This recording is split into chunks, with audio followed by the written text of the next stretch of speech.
expropriatório, a União tem que depositar judicialmente um valor em dinheiro para as construções existentes no imóvel.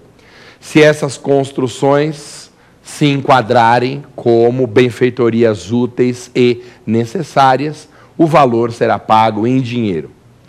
Interessante indagar sobre as benfeitorias voluptuárias. As benfeitorias voluptuárias são aquelas que não se caracterizam como indispensáveis, não agregam um valor de utilidade ao bem, mas servem para um simples ganho na aparência do bem, que a doutrina chama de aformoseamento do bem. Cria um acréscimo de beleza, mas que não necessariamente cria uma utilidade ou uma necessidade especial. Imagine, por exemplo, uma fazenda de minha propriedade, em que eu construí uma vaca de ouro de 100 metros de altura, uma estátua de uma vaca de ouro de 100 metros de altura. Essa não é nenhuma benfeitoria necessária, nenhuma benfeitoria útil. Se a estátua tiver sido construída antes da assinatura do decreto expropriatório, o valor será incorporado na indenização, mas não na indenização em dinheiro, irá para o valor do TDA. Tudo bem? Por isso que tem uma musiquinha minha. Sobre isso, as minhas musiquinhas você acha com muita facilidade nos sites de busca, na internet, se digitar músicas do Maza, professor Alexandre Maza, paródias do Maza, você vai encontrar nos sites de busca, onde baixar essas minhas musiquinhas, e há uma musiquinha sobre isso, sobre desapropriação, que é assim, ó: desapropriação é o modo de aquisição originário da propriedade, com indenização justa e prévia, e em dinheiro, essa é a parte importante. Mas na reforma agrária não paguem dinheiro, mas em TDAs. E se o bem não recebe o destino correto, tem retrocessão. Então você ouve uma musiquinha dessa 1000 vezes, todas as minhas musiquinhas você baixa gratuitamente, você ouve 1000 vezes, duvido você errar no dia da prova, tá bom? Primeira pergunta foi essa. É isso que é um título da dívida agrária. Segunda pergunta, na tela. Professor Maza, é verdade que somente latifúndios improdutivos podem ser desapropriados para a reforma agrária? Então, esse é aquele boato contra o qual eu já disse que você deve brigar na hora da sua prova. É um boato. Corre esse boato, as pessoas repetem essa frase à torta e à direito, como se a frase revelasse uma verdade absoluta. Desapropriação para a reforma agrária só atinge latifúndios improdutivos. Está errado. Que é improdutivo, não tem dúvida. A propriedade tem que ser improdutiva, já que a Constituição criou uma imunidade a essa desapropriação para os bens produtivos. Mas não precisa ser um latifúndio. Latifúndio é uma grande propriedade rural. Você sabe que quem define o que é uma grande propriedade rural é o Estatuto da Terra, com base em módulos rurais e fiscais estabelecidos pelo INCRA. Então, é uma combinação da disciplina do Estatuto da Terra com atos normativos do INCRA, Instituto Nacional de Colonização e Reforma Agrária, que define o que se considera um latifúndio, uma grande propriedade, uma média propriedade ou uma pequena propriedade. Diz a Constituição, e vimos isso já no primeiro bloco, que se a propriedade for uma média ou pequena propriedade rural, também é possível haver desapropriação para a reforma agrária. Quando? Quando o proprietário tiver outro imóvel.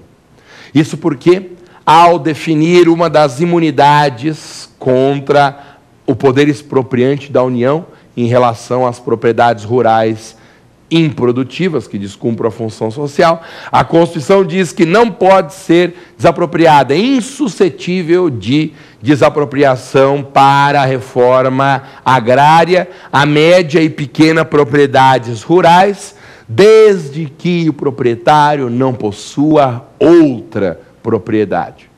Fazendo uma interpretação contrário senso, se o indivíduo tiver outra propriedade, aí a imunidade, a insuscetibilidade de desapropriação para a reforma agrária desaparece. Se o proprietário tiver outro imóvel, nada impede que a desapropriação recaia sobre uma média e sobre uma pequena propriedade rural. Guarde isso, hein? É muito difícil brigar contra esse boato. Ele é um boato muito arraigado na comunidade jurídica e uma informação 100% equivocada. Quem disse para você que a desapropriação para a reforma agrária só atinge latifúndio improdutivo? Não é verdade, não. Pode ser um latifúndio, mas pode ser também uma pequena propriedade rural ou uma média propriedade rural, nas condições que acabamos de ver. Vamos para a terceira pergunta. Na tela, para o Mazinha. Professor Maza, o que é desapropriação indireta? A desapropriação indireta é uma das espécies de desapropriação indicadas pela doutrina. Nem seria certo tratar da desapropriação indireta como uma espécie de desapropriação, porque a desapropriação indireta não tem previsão no ordenamento jurídico brasileiro. Isso porque a desapropriação indireta é uma medida ilegal, é uma medida injusta, é algo proibido pelo direito brasileiro, mas que ainda assim costuma acontecer com frequência. Temos uma desapropriação indireta quando o Estado pratica um esbulho possessório, invadindo uma área particular sem um justo título. Vale dizer, o Estado simplesmente ocupa uma área do particular, não tem decreto expropriatório, não tem procedimento de desapropriação, não tem nada. O Estado faz uma ocupação como se fosse uma ocupação clandestina. Isso acontece ainda com frequência no interior dos estados aqui no Brasil. Nas capitais já é muito difícil acontecer isso, mas em municípios mais afastados ainda acontece com frequência. O prefeito, durante a campanha para se eleger, prometeu mundos e fundos, sabe aquela coisa, né? Aí toma posse e vê que não há dinheiro suficiente para executar todas as obras prometidas durante a campanha. E uma em especial, sei lá, a construção de uma creche numa área muito carente do município, o prefeito é pressionado a realizar essa obra, mas não tem dinheiro para fazer a desapropriação. Ainda é comum, infelizmente, que o prefeito chame lá 3 ou 4 servidores públicos, arrume um trator e, na calada da noite, invada uma fazenda privada, derrube uma parte da plantação e suba um muro lá na madrugada. Quando amanhece, o proprietário descobre que o poder público está ilegalmente instalado em sua propriedade. O dono vai lá indagar o prefeito e descobre que não há título nenhum, não há procedimento expropriatório iniciado, simplesmente o Estado foi lá e ocupou. Isso chama desapropriação indireta. O Decreto-Lei 3365/41, que é o decreto-lei que atua como lei geral de desapropriações do Brasil, afirma de modo categórico que não cabe ação reivindicatória contra o Estado. É incrível, mas esse proprietário que sofreu as consequências de uma desapropriação indireta não tem nenhum mecanismo possessório ou reivindicatório para pleitear a retirada do Estado de sua propriedade. Não resta a esse infeliz proprietário outra solução a não ser entrar com uma ação de indenização.